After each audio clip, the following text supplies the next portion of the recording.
Ay mga mi, first time ko nga magluto na itong chicken teriyaki. Napakasarap pala, kaya tara samahan nyo kung gawin ito.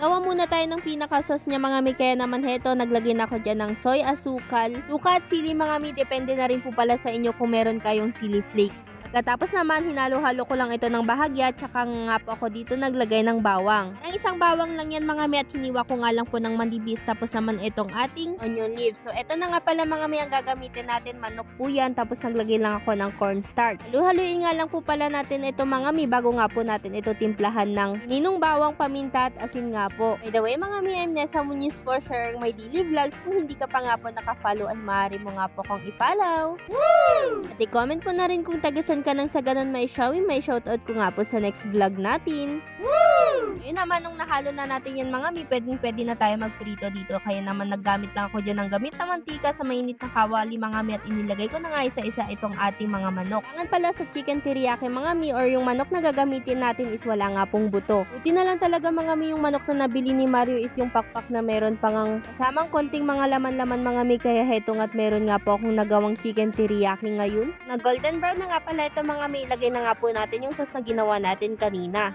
Kailangan low heat lang tayo dyan mga mi, at consistent po yung paghalo natin dito. Ba nga po hinahalo-halo ko ito mga mi, talagang kung maaamoy nyo lang po is mabango talaga siya. Siguro nga po doon sa bawang tapos doon sa onion leaves na nilagay ko. Pre, for the bonuses na naman tayo, para nga po merong feature itong chicken teriyaki na first time kong ginawa mga mi. Ito nga po, ayos-ayos ko lang yan siya ng bahagya mga mi, tsaka ko na nga po pala ito bubudburan ng konting sesame seed.